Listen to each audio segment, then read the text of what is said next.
झालं 2 मिनिटं झाली. भयंकर गर्दी. 500 रुपये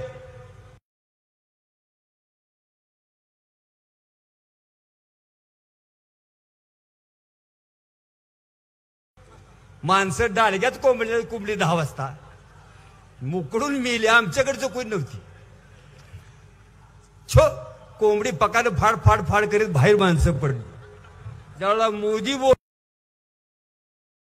बोलायला उभे राहिले, बाहेर पडले आणि त्यांनी मागणी केली होती उदयनराजेंनी, यशवंतरावजी चव्हाणांना काँग्रेसचा भारतरत्न का दिलं नाही?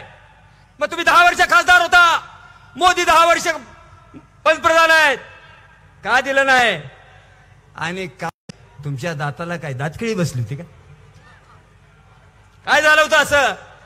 शरद पवाराला म्हणतात आत्मा, त्याला भारतात सोडलेला लिंबाचा ढाळा बांधून सोडलेला आहे.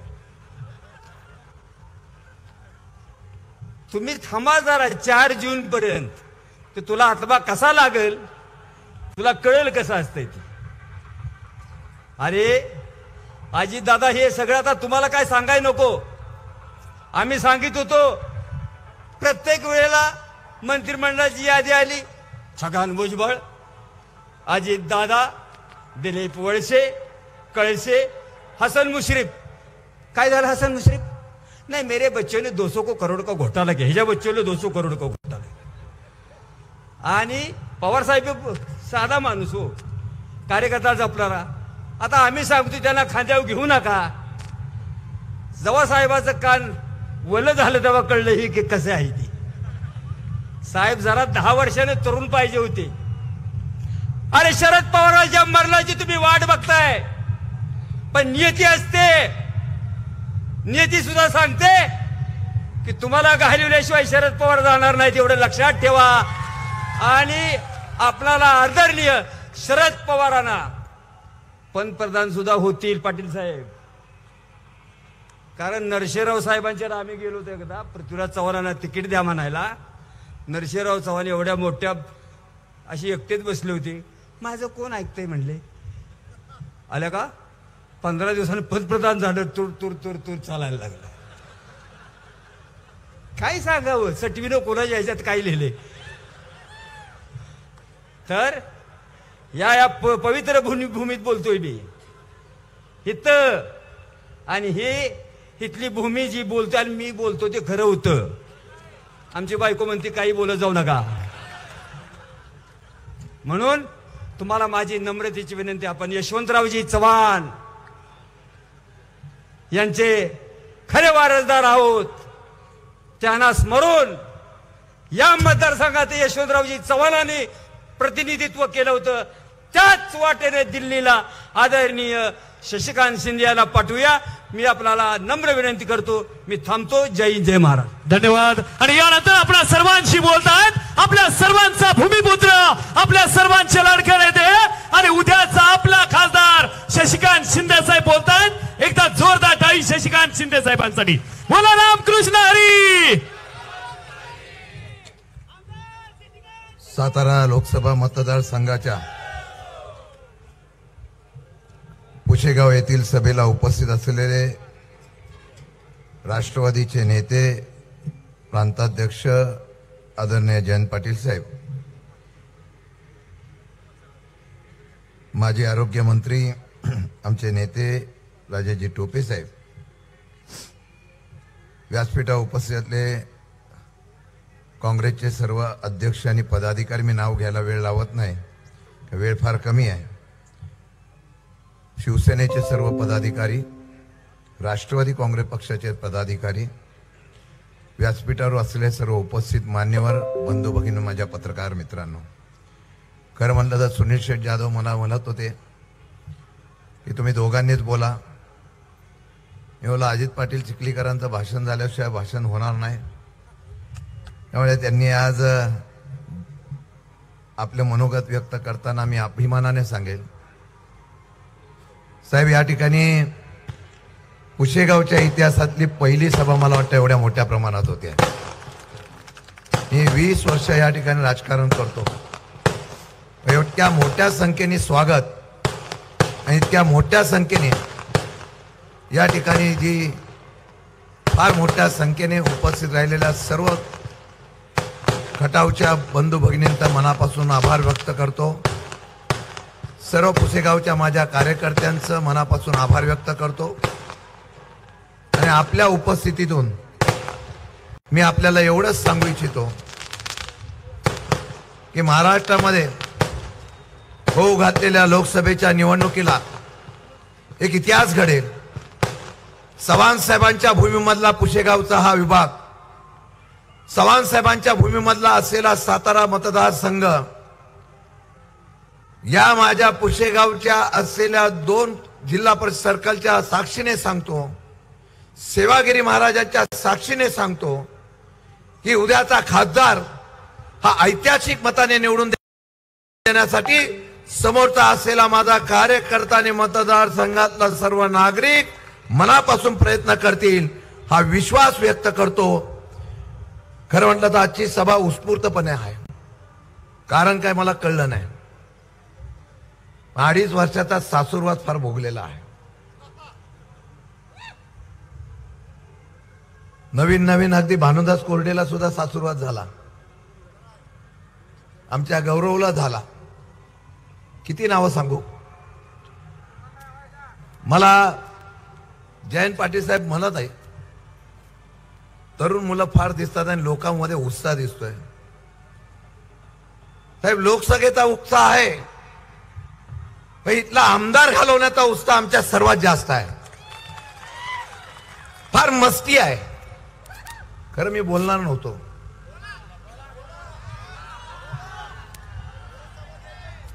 परवाच्या दिवशी घराघरामध्ये फिरत होते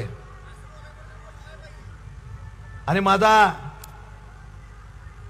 फॉर्म भरलेला जो अफिडेविट होता ते घेऊन घरामध्ये लोकांना देत होते आणि सांगत होते. काय सांगत होते मला माहित नाही. अरे मी तर पेपरामध्ये जाहीर केला आणि अफिडेविट लिहून दिलेला आहे, माझ्या शपथपत्र लिहून दिलेलं आहे, ते खरंच आहे ना. इतका खोटारडा माणूस राजकारणात मी बघितला नाही. लोकांना सांगायला लागले, शशिकांत शिंदेना जर निवडून दिलं तर वरती आपल्याला पाणीच येऊन देणार नाही. तुमचा पायगुण असा आहे की तुम्ही पाणी देण्याच्या नावाखाली आमच्या सर्व या विभागातल्या जनतेला दुष्काळाच्या खाईमध्ये लोटलं.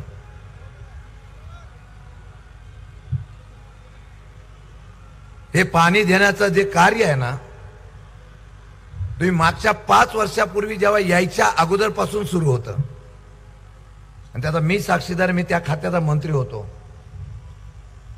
काही लोकांना खोटं बोलून रेटून बोलायची सवय आहे. त्याच पुसेगावच्या चौकामध्ये आमच्या लोकांना आंदोलन करायला लावलं. तेव्हा बोलले की खाली पाणी चाललंय, आपला अन्याय होतो. आणि त्याच लोकांना बोलून घेतलं आणि सांगितलं तुम्हाला मी पाणी देतो. आता परत सांगतात की तुम्हाला पाणी मिळणार नाही, शशिकांत शिंदेला निवडून देऊ नका, नाही तर तुम्हाला पाणी देणार नाही. गावातल्या ज्यांनी तुम्हाला मतदान केलं, बदल करायचा म्हणून तुमच्याबरोबर साथ दिली, त्या लोकांना तुम्ही आता धमक्या द्यायला सुरुवात झालेली आहे. जर गावातून मला मतदान कमी पडलं तर तुम्हाला पाणी पण देणार नाही आणि तुम्हाला विकास निधी पण देणार नाही. 4 महिने थांबा, तुम्हाला ब्राझीलला पाठवायची तयारी आम्ही सगळ्यांनी केलेली आहे. आणि मला आव्हान देण्याच्या भानगडीत पडू नका. प्रांताध्यक्ष आहे म्हणून मी सरळ आहे आणि शरद पवार आहेत म्हणून मी सरळ आहे. रोज दिवस रात्र स्वप्न बघतोय, शशिकांत शिंदेला जेलमध्ये टाकतो, शशिकांत शिंदेला जेलमध्ये टाकतो. आणि मी अगदी सेवागिरी महाराजांच्या साक्षीने सांगतो, आयुष्यामध्ये राजकारणी मी अनेक बघितले, पण असला कपट कारस्थानी माणूस या राजकारणामध्ये राहू नये या विचाराचा मी कार्यकर्ता आहे. साध्या साध्या कार्यकर्त्यावर केसेट टाकतात. बचत गटाच्या असलेल्या आरोग्य विभागामध्ये काम करणाऱ्यांना सगळ्यांना धमक्या देतात. सत्याची मस्ती इतकी नसावी हो. 20 वर्ष मी या ठिकाणी आहे. एकाही विरोधकांनी सांगावा, उलट प्रेमाने आम्ही माणसं जिंकणारी माणसं. मग इतक्या सुडाचं राजकारण मी आजपर्यंत कधी पाहिलं नाही. पोलीस अधिकारी असेल, तहसीलदार असेल, सचिव असेल, कोणी असतील, त्या वर्धनगडच्या लोकांची चौकशी, ह्याची चौकशी, त्याची चौकशी, फार दिवस हे चालत नाही. ज्या वेळेला सत्ता बदलेल तेव्हा केंद्रातल्या आणि तुम्हाला पण सुद्धा हा देश सोडून जावं लागेल, अशी परिस्थिती ह्या जनतेने उभी करण्याचा निश्चितपणे निर्णय घेतलेला आहे. भ्रष्टाचाराचा आरोप माझ्यावर करतात आणि लोकांना सांगतं मी पाणी आणतो, 800 कोटी आणले, 500 कोटी आणले, 300 कोटी आणले, हे सगळं झूट आहे. हो, सर्वे करायला ज्यावेळेला टेंडर काढायचं होतं त्यावेळेला बाउन्सर ठेवले होते. कोणी त्यातला सर्वे करताना त्यांना कोणालाही तिचा अधिकार लागू नये. 20% कमिशन घेतलं गेलं. मी आजपर्यंत बोलणार नव्हतो, पण एक एक पत्ते आता काढीन मी. शशिकांत शिंदे निष्कलंक आहे म्हणून भाजपच्या निर्माण वॉशिंग पावडर मध्ये गेला नाही. तो प्रामाणिक आहे म्हणून निष्ठावंत राहिला. आणि या असलेल्या आरोपाच्या बाबतीमध्ये मी कधी घाबरलो नाही. त्या कमिशनरकडे बस, मुख्यमंत्र्यांच्या दालनावर सगळीकडे बसून काही करा, कारवाई करा, काही करा, कारवाई करा. 1 केस टाकली, 2 केस टाकली, तुम्हाला किती केस टाकायच्या तेवढे टाका. सत्य आहे ते मरणार नाही. आणि एक दिवस आज सांगतो तुम्हाला, ज्या दिवशी सत्ता बदलेल तुम्हाला तुरुंगात टाकायची व्यवस्था सुद्धा शशिकांत शिंदे 100% करेल. पाप फार करू नका हो, फार पाप केलेला आहे. अपघाताने मिळालेली संधी प्रेमाने जिंकायची असते, विकास कामाने जिंकायची असते. लोकांच्यावर दबाव टाकून आपल्याकडं पवित्र करून घेण्याचा प्रयत्न करणं फार काळ टिकत नसतात. म्हणून हा मगाचा जो उद्रेक होता साहेब, तो उद्रेक अगदी हृदयापासून लोकांचा होता. आणि हा उद्रेक एवढाच दाखवू इच्छितो, मला अटक करा, अटक करा. मग इच्छुक उमेदवार होते, त्यांनी पण सांगितलं भ्रष्टाचार फार चाललेला आहे, कर नसेल तर डर कशाला. मग तुमचे आरोपपत्र का झाले? माझ्यावर नुसता एक आत्ताची आरोपपत्र झाला, ते पण खोटे FIR करून ह्यांनीच करायला लावला. बाकीच्यांचे आरोपपत्र मी जर वाचले, मग ते तुमच्यावर कसे झाले हो? मग त्यावेळेला तुम्ही गुन्हेगार ठरता का? माझी व्यासपीठावर याची चर्चा करायची तयारी आहे. एका व्यासपीठावर येऊ, पुरावे घेऊन मी येतो. ज्याला आत्महत्या करायला लावली त्याला पण घेऊन येतो. आणि जे आरोप करतात त्यांना पण पुरावे दाखवतो. या सातारा जिल्ह्यामध्ये इंडस्ट्री का येत नाही? या सातारा जिल्ह्यातल्या उद्योगपतींना कोणी मारलं? या सातारा जिल्ह्यामधल्या मेडिकल कॉलेजचं काम कोणी बंद पाडलं? आम्हाला पण फार बोलता येतं, आम्ही मान ठेवतो. आणि तो मान आजही ठेवलेला आहे आणि उद्याही ठेवतो. पण तुम्ही चुकीच्या माणसाच्या नादाला लागला की तुम्हाला निश्चितपणाने त्याला अडचण निर्माण होते. माझी ज्या वेळा अटक करण्याची भूमिका आली, चॅनलवर आलं, आज अटक होईल, उद्या अटक होईल. मी लोकांना सांगितलं, सर्वजण शशिकांत शिंदे बना आणि इतिहास करून दाखवा. 1 लाखांनी नाही तर 2.5 लाखाच्या वरती निवडून येण्याच्या बाबतीमधली भूमिका माझा कार्यकर्ता घेईल, हा विश्वास माझा होता. खटाव तालुक्यातल्या असलेल्या जनतेला मी सांगतो, काय कमी केलं होतं? 2013च्या दुष्काळामध्ये सुद्धा आम्ही ठामपणाने उभं राहिलो. कोविडच्या काळामध्ये सुद्धा ठामपणाने उभं राहिलो. दुष्काळाच्या परिस्थिती असताना बंधारे बांधले गेले. नॅशनल हायवेचे आता रस्ते चांगले झाले, ते आमच्या काळामध्ये झाले. या सर्व गोष्टीचा विचार करत असताना एकच सांगेन, ही लढाई आहे तत्वाची, ही लढाई आहे भूमिकेची, ही लढाई आहे प्रामाणिकपणाची. आम्ही आरोपाला आणि आम्ही तुरुंगाला घाबरत नाही, कारण आम्ही जनतेचं नेतृत्व करतो. या जनतेचं भविष्य घडवण्यासाठी निष्ठेने उभे राहतो. हीच आमची पोचपावती आहे. आणि या पोचपावतीच्या जोरावर मी जनतेला सांगणार आहे, खासदार तुमचा मी होतोय. आजची सभा ही नुसती खटावची नव्हे. मी खंडाळ्याला जातो, मी वाईला जातो, मी महाबळेश्वरला जातो, मी पाटणला जातो, मी त्या ठिकाणी कराडला जातो. ही निवडणूक तरुणांनी हातामध्ये घेतली. ही निवडणूक जनतेने हातामध्ये घेतलेली आहे आणि ती इतक्या मोठ्या प्रमाणामध्ये घेतलेली आहे की महाराष्ट्रातल्या सर्व निवडणुका ऐतिहासिक होतील. 40 पार स्वप्न पाहणाऱ्यांना सांगतो, ज्या सत्तेचा माज आणि सत्याच्या माध्यमातून ज्या चुकीच्या लोकांना तुम्ही साथ देताय, सामान्य माणसं गप्प आहेत पण मताद्वारे तो इतिहास घडवतील. विकासाची तुम्ही चिंता करू नका. अरे तुमच्या कर्मभूमीतला माणूस खासदार होत असेल तर ह्याच्या पोटात का दुखावं? तुमच्या कर्मभूमीतला माणूस खासदार होत असेल तर ह्यांनी एवढा का करावं? निर्णय तुम्ही घ्यायचा आहे. 10 वर्षाचा असलेल्या सर्व खटावच्या रात्रंदिवस काम करणारा शशिकांत शिंदे तुम्ही पाहिलाय. रात्रंदिवस काम करणारा शशिकांत शिंदे पाहिलाय. क्रांती करणारा शशिकांत शिंदे पाहिलाय. अशक्य असलेलं काम शक्य करणारा शशिकांत शिंदे पाहिलाय. नव्हे तर भविष्य काळामध्ये सुद्धा अभ्यासू असलेला आमदार होता, विधानसभा विधान परिषदेमध्ये बोलणारा आमदार होता. तोच आता तुमचा नेता खासदार म्हणून जाईल का आदर्श खासदार म्हणून होण्याचा सुद्धा शब्द तुमच्या साक्षीने या ठिकाणी देतोय. आधी हृदयापासून सांगतो, एक संधी फक्त द्या.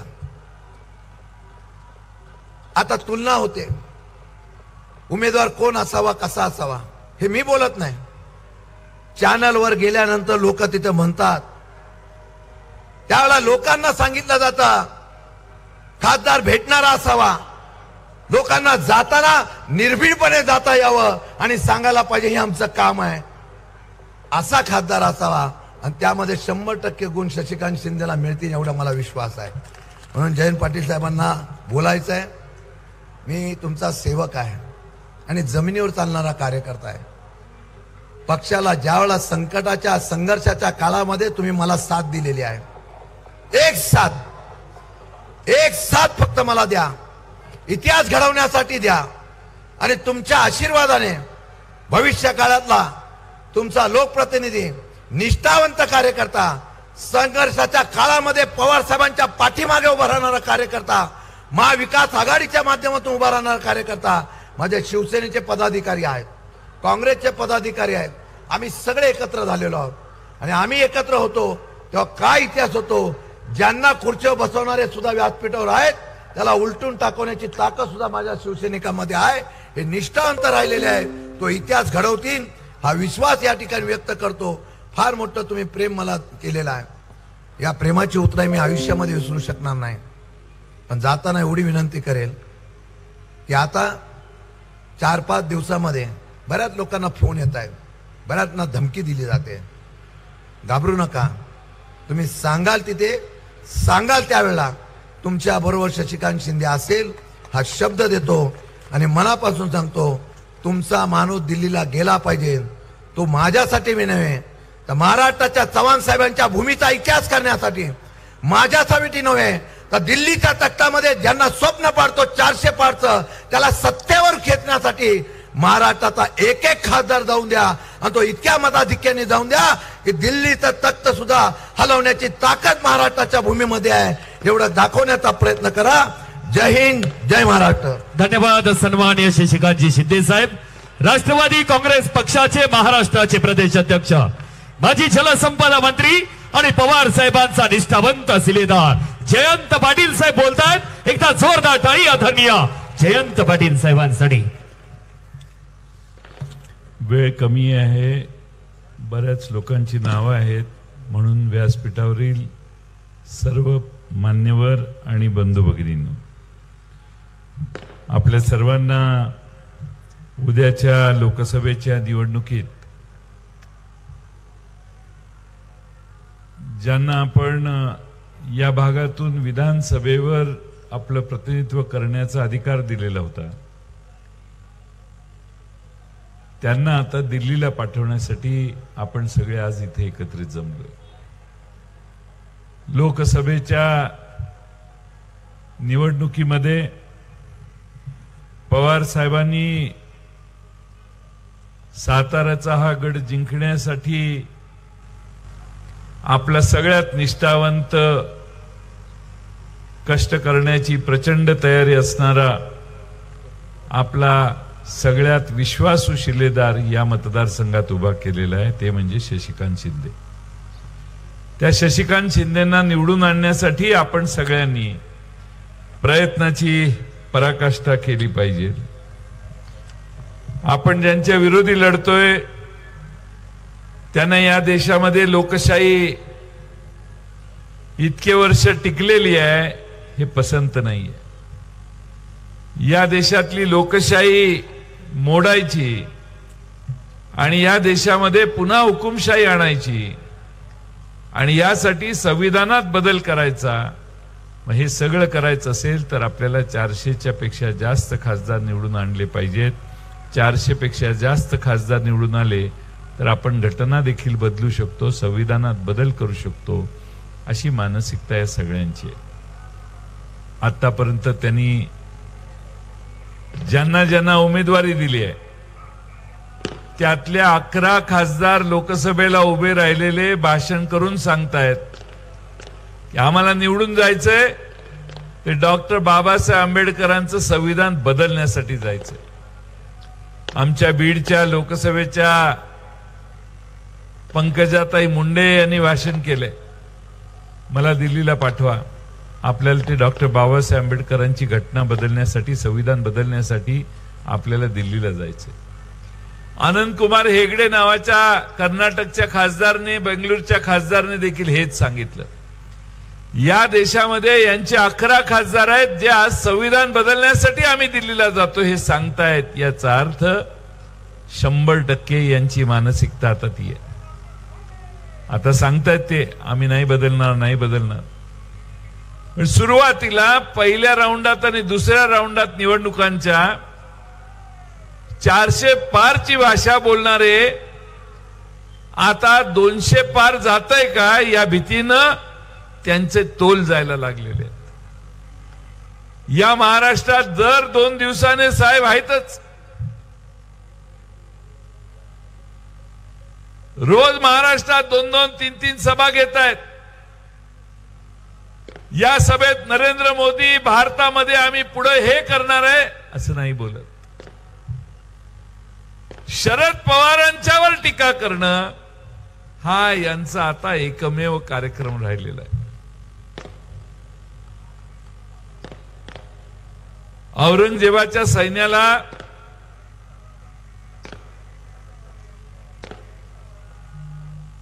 संताजी आणि धनाजी, औरंगजेबाच्या सैन्याच्या घोड्यांना देखील पाण्यात संताजी आणि धनाजी दिसायचे आणि घाबरून ते सैन्य बिथरायचं आणि निघून जायचं.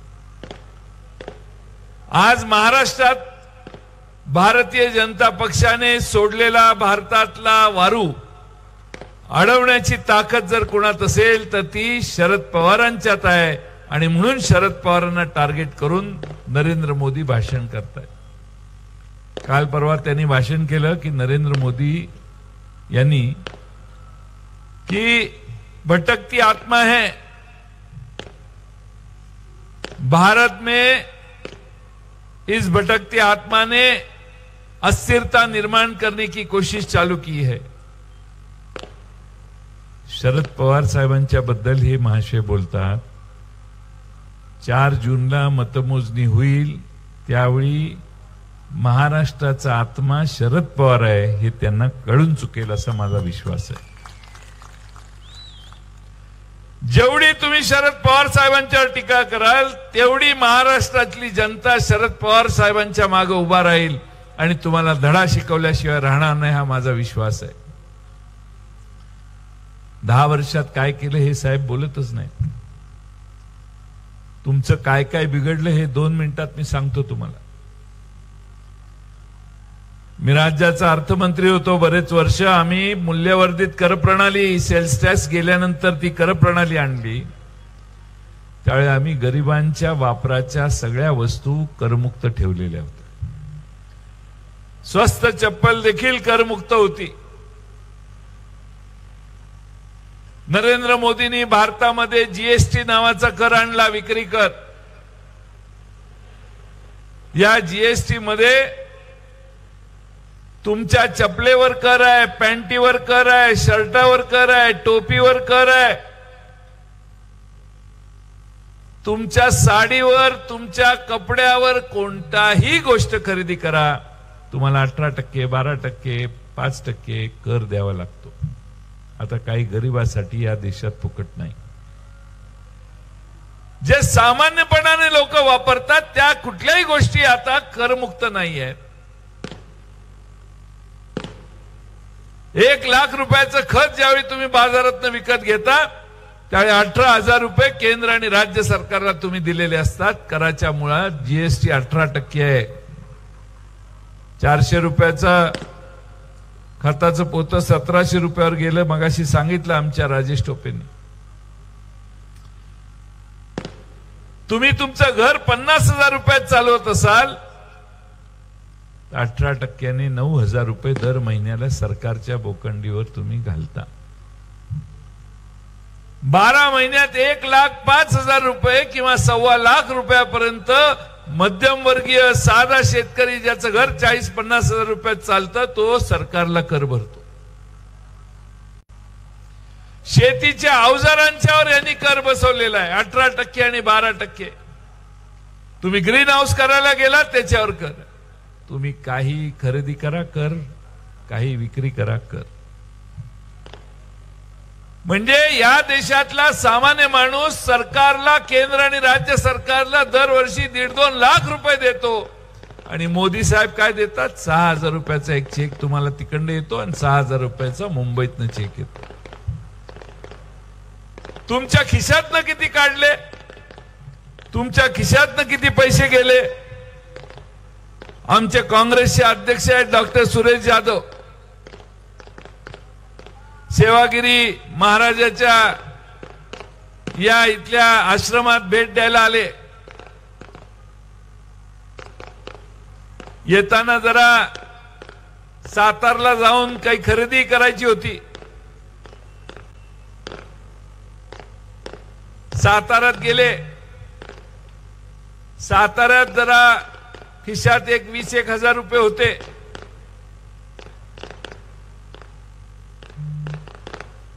त्यांच्या जरा जाड्या असणाऱ्या खिशाकडे लक्ष पाकिट मारायचं जातं. तो सुरेश जाधवांचं हळूच पाकिट मारतो.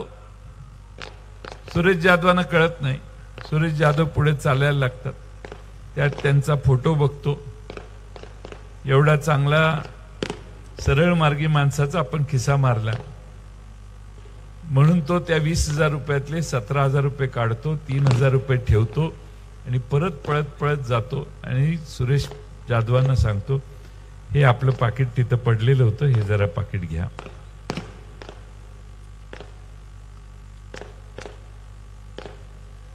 देवाच्या दर्शनाला जाणार आहे. माझ्या मनात देवाचा विचार आला. सेवागिरी आश्रमात जाणार आहे. मी देवभक्त आहे. मी देवाची पूजा करतो. सरळ मार्गी आहे. म्हणून देवाने माझ्यावर इतका उपकार केला की माझं पडलेलं पाकिट या माणसाने आणून दिलं. पृथ्वीवरचा सगळ्यात प्रामाणिक माणूस हाच आहे असा सुरेश जाधव निष्कर्ष काढतात. त्या माणसाला मिठी मारतात. तो माणूस निघून जातो. थोडं पुढे गेल्यावर सुरेश जाधवांना लक्षात येतं पाकिट जरा हलकं झालंय म्हणून पाकिट काढून बघतात. त्या बहादराने 17,000 काढलेले असतात आणि 3,000 यांची यांना परत दिलेले असतात. अशी पाकिटमारी आपल्या सगळ्यांची चालू आहे देशातल्या सरकारकडून.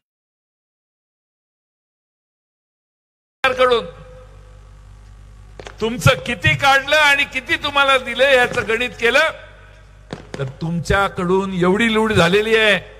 पेट्रोल 105 रुपये, डिझेल 97 रुपये. निवडणूक होऊन जाऊ दे. निवडणूक झाल्यानंतर लाज वाटते म्हणूनच 97-98 वर डिझेल आहे.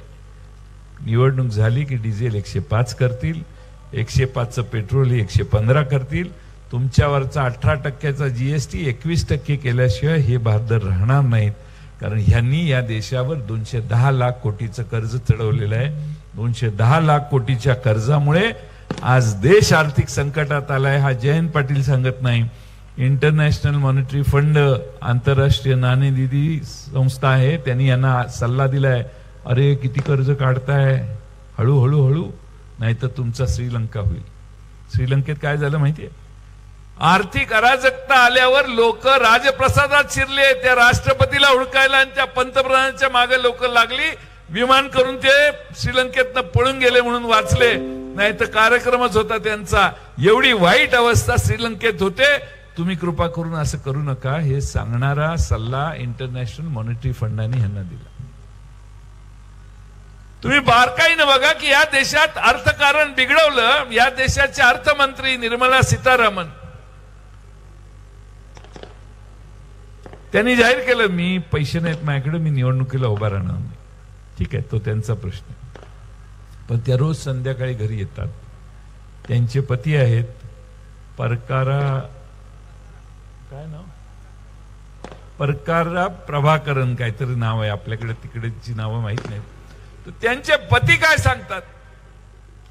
पती सांगतात, नरेंद्र मोदींनी या देशाची पूर्ण वाट लावलेली आहे. या देशातल्या सामाजिक गोष्टी तर एवढी प्रचंड ढवळाढवळ केलेली आहे, पण त्याचबरोबर अर्थकारणाचंही या देशातला बँड बाजा ह्यांनी वाजवून टाकलेला आहे, असं देशाच्या अर्थमंत्र्यांचे पती सांगतात. त्या बाई विचारा संध्याकाळी घरी जात असतील, नाईलाजानं काही निर्णय घ्यावे लागतात, ते नवऱ्याला सांगत असेल, काय खरं नाही आता आपल्या देशाचं, हे लय वाट लावली ह्यांनी. हे नवऱ्याला सांगितल्याशिवाय का नवरा असं बाहेर बोलतोय?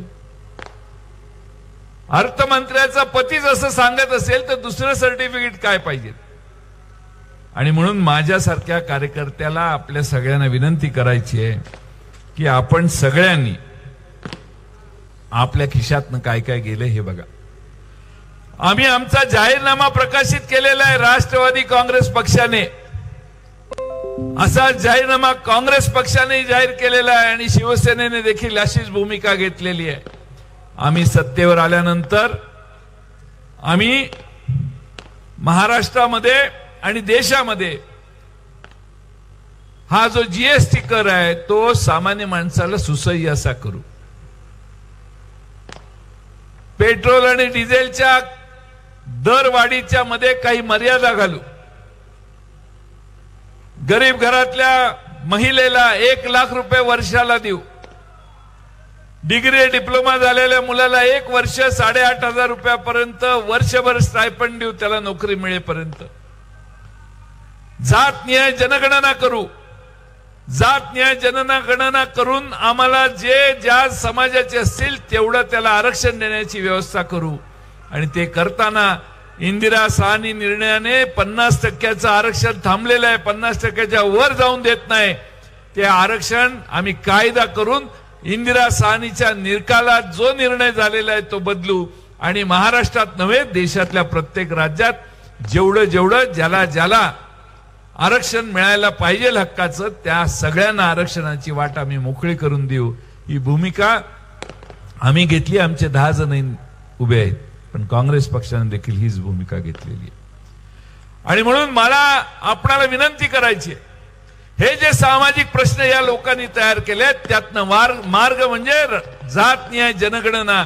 आणि त्यानंतर आपल्या सगळ्यांना, मराठा समाज असेल, बाकी सगळे समाज असतील, कुणावरही अन्याय होणार नाही अशी व्यवस्था करण्यासाठी 50% आरक्षणाचा थ्रेशोल्ड लिमिट काढण्याचं काम देखील आम्ही सरकार आल्यावर करू. आणि म्हणून आपल्या सगळ्यांना माझी विनंती आहे, उद्याच्या निवडणुकांमध्ये आपलं भवितव्य आपल्याला ठरवायचंय. या ठिकाणी आम्ही सगळ्यांनी अनेक कामं केली. जीए काटापूरच्या योजनेचं श्रेय इथले आमदार घेतात असं मला कोणीतरी सांगत होतं. मी या राज्याचा जलसंपदा मंत्री झालो.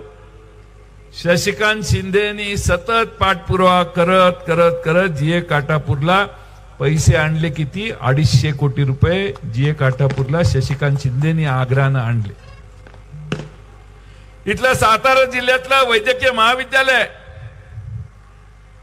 29 जून 2020 ला जलसंपदा मंत्री म्हणून त्या खात्याकडे असणारी 60 एकर जमीन मी वैद्यकीय खात्याकडे हस्तांतर करण्याचा निकाल केला. मी माझी पर्सनल प्रॉपर्टी दिली नाही. पण हे यासाठी सांगतोय की आम्ही एका खात्याची जमीन काढून दुसऱ्या खात्याला देऊन तिथं वैद्यकीय महाविद्यालय करण्याचा निर्णय घेतला. तो निर्णय आमचा तेव्हाच आहे. आता कुणीतरी दम देऊन काम थांबवले, खंडणी मिळाल्याशिवाय काम चालू करून देणार नाही असं सांगितलंय. हा पुढचाच प्रश्न आहे. या देशामध्ये आणि राज्यामध्ये प्रचंड मोठ्या प्रमाणात भ्रष्टाचाराचा मार्ग म्हणून इलेक्ट्रल बॉन्डची सुरुवात झाली. इलेक्ट्रल बॉन्डची सुरुवात झाली म्हणजे काय तर पक्षाने देणग्या घ्याव्यात पण त्या कुणाला कळू नये. सुप्रीम कोर्टाने सांगितलं सगळं उघड करा. त्यावेळी असं लक्षात आलं की भारतीय जनता पक्षाने 10,000 कोटी रुपयापर्यंतची रक्कम वेगवेगळ्या कंपन्यांना ईडीचा आणि आयटीचा धाक दाखवून गोळा केलेला आहे. हे ज्यावेळी देशाला कळलं त्यावेळी हा भारतातला सगळ्यात मोठा भ्रष्टाचार आहे याची खात्री भारतीयांची झाली. त्यामुळं आपल्याला दिसतंय तसं नाहीये. आज मी महाराष्ट्रातल्या वेगवेगळ्या ठिकाणी जातोय. महाराष्ट्रामध्ये सर्व दूर शरद पवार आणि उद्धव ठाकरे आणि राहुल गांधींच्या मागे माणसं उभा राहताना दिसत आहे. परवा 8 मतदारसंघाचा मोठ्या चांगल्या प्रमाणात मतदान झालं. त्या 8 मतदारसंघामध्ये महाविकास आघाडीचे उमेदवार निवडून येतील असं चित्र दिसायला लागलेलं आहे. मला खात्री आहे की उद्याच्या काही दिवसामध्ये आपल्या भागातही मतदान होणार आहे. आपल्या या भागातल्या मतदानात आपण देखील आपल्या सगळ्यांचे जीवाभावाचे आपले शशिकांत शिंदे यांना दिल्लीला पाठवण्याचं काम कराल. आम्ही आणखीन एक महत्वाचा मुद्दा जाहीरनाम्यात सांगतोय. पत्रकारांसाठी आहे. पत्रकारांच्यासाठी हा मुद्दा महत्वाचा यासाठी आहे आणि तो जनतेसाठी देखील महत्वाचा आहे की माध्यमांसाठी आमचं सरकार काय करणार. मुक्त संवाद घटनेने बहाल केलेले भाषण आणि अभिव्यक्ती स्वातंत्र्याला संरक्षण देण्याचं धोरण आणणार. प्रसार माध्यमांचे रक्षण आवाजवी दबावात न येता प्रसार माध्यमांचे स्वातंत्र्य अबाधित राहिल्याची काळजी घेऊ. माहिती उपलब्धता अचूक आणि निपक्षपातीपणाने सार्वजनिकरित्या उपलब्ध होण्याच्या उपाययोजना करू. माध्यम नियमन निपक्ष आणि जबाबदार प्रसार माध्यमांना प्रोत्साहन देण्याची व्यवस्था करू. कायद्यात सुधारणा करू. नियमात आणि शोध पत्रकारितेला पाठबळ. माहितीची सत्यता आणि लोकशाही प्रक्रियेची अखंडता टिकून ठेवण्यासाठी शोध पत्रकारितेला ठोस पाठबळ देऊ. ही आमची मित्रांनो भूमिका आहे. मी आपणा सर्वांना विनंती करेन की या देशामध्ये 14 साली मनमोहन सिंग होते त्यावेळी 28,000 रुपये तोळं सोनं होतं. काल परवा मी चौकशी केली तर जवळपास 68,000 रुपये तोळं सोनं झालं. आपण सगळ्यांनी या सगळ्या गोष्टींचा विचार करा. 74,000 रुपये घेतलेले दिसते. 74,000 रुपये सोनं झालं. एवढ्या मोठ्या प्रमाणात या सगळ्या गोष्टी वाढतायत कारण या देशात सामान्य माणसाला या सगळ्या गोष्टी अवघड वाटायला लागल्या. भारतामध्ये 22 जण या देशातल्या 70% संपत्तीवर ताबा मिळवून आहेत. भारतातल्या मागच्या काही वर्षामध्ये 5-6 जणांचा जगाच्या पाठीवरच्या 50 नंबर लागला. अरे बेट्यानो कसा लागला. आपल्या मालकीचे देशाच्या समुद्रकिनारे असणारे सगळी बंदरं ह्यांनाच, देशातली सगळी विमानतळे ह्यांनाच, रस्ते करायची कामं ह्यांनाच. या देशातल्या सगळ्या मोठ्या मोठ्या ज्या गोष्टी आहेत त्या ठराविक इंडस्ट्रियल हाऊसेसना देण्याचं पाप या सरकारने केलं. त्यांची मोनोपोली तयार केली आणि भारतातल्या बऱ्याच गोष्टी खाजगीकरण केल्यानंतर या देशामध्ये सरकारच्या हातात आता कमी आणि खाजगी लोकांच्या हातात जास्त सत्ता निर्माण झाली. मुंबईवरून पुण्याला गेला तर साध्या रेल्वेने गेला तर 116 रुपये तिकीट आहे. पण ती वंदे भारत नावाची रेल्वे काढली आहे, 720 रुपये तिकीट आहे.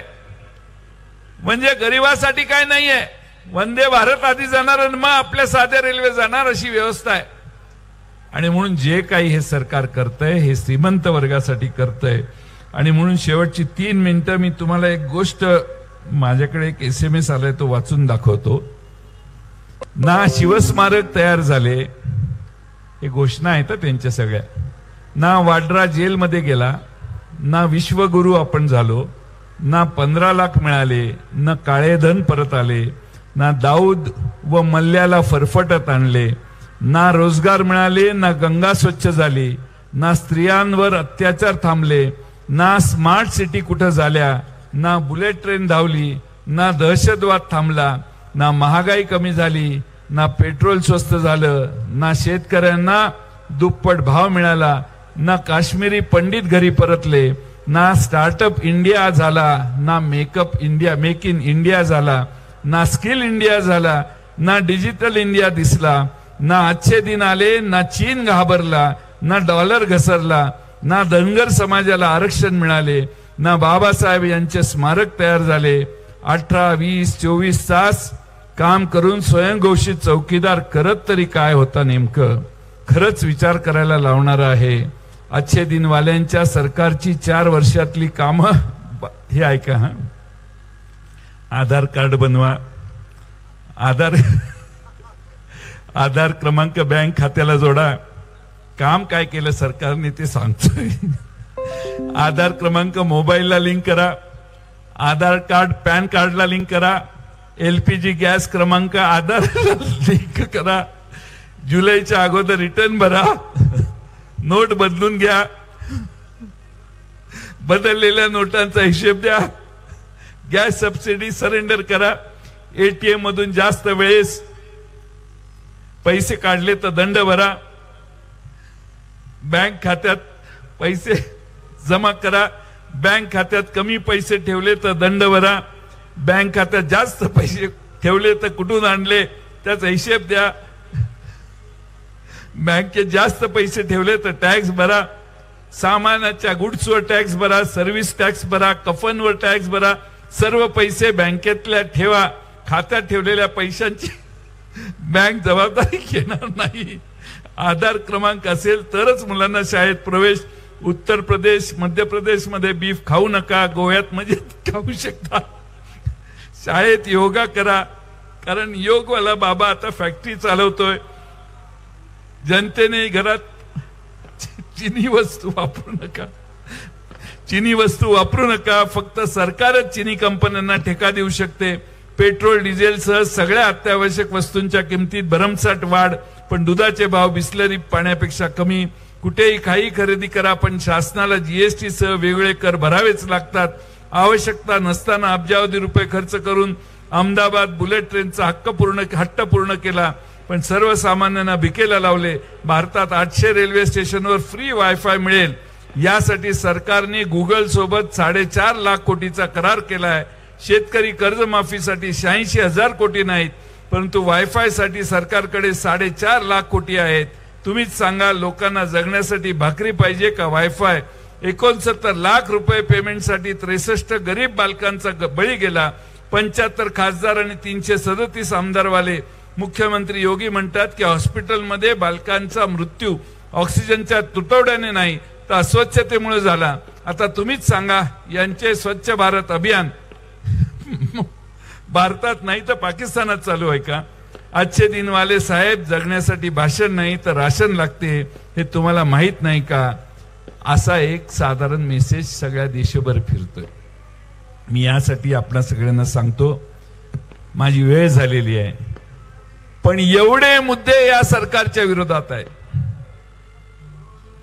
तुम्हाला सगळ्यांना माझी विनंती आहे की शशिकांत शिंदेना निवडून देत असताना इथं शशिकांत शिंदे लोकसभेवर जातील याच्यात माझ्या मनात शंका नाही, पण मी आज मुद्दामून आलोय की इथला आमदार देखील तुतारीच्या चिन्हावर विधानसभेत पाठवण्याचं काम करायचंय आपल्याला. आणि ते काम तुम्ही कराल की नाही हे एकदा तुमच्या हातातला फोनवर टॉर्च चालू करा आणि मला खात्री द्या की इथला पुढचा विधानसभेचा आमदार हा तुतारीच्या शरद पवार साहेबांच्या चिन्हावर निवडून जाईल. यासाठी सगळ्यांनी हे लाईट बंद केले तर चालतील. लाईट बंद करा आणि ज्याच्याकडे मोबाईल आहे त्यांनी टॉर्च तयार दाखवा आणि सांगा शशिकांत शिंदे जातीलच लोकसभेवर, पण या मतदारसंघात उद्याच्या निवडणुकीत विधानसभेत देखील खरं बोलणारा, कुणावरही कुरघोड्या न करणारा, कुणाच्यावरही केसेस करून नको त्या उद्योग करणारा आमदार या मतदारसंघातून आम्ही घालू आणि चांगल्या विचाराचा, शरद पवार साहेबांच्या विचाराचा माणूस मुंबईला पाठवू, दिल्लीला शशिकांत शिंदेना पाठवू. एवढाच विश्वास आपल्या सगळ्यांच्या समोर आपण दिलात, याबद्दल आपल्या सगळ्यांचे आभार मानतो आणि माझे 2 शब्द पूर्ण करतो. धन्यवाद. पाटील साहेब धन्यवाद.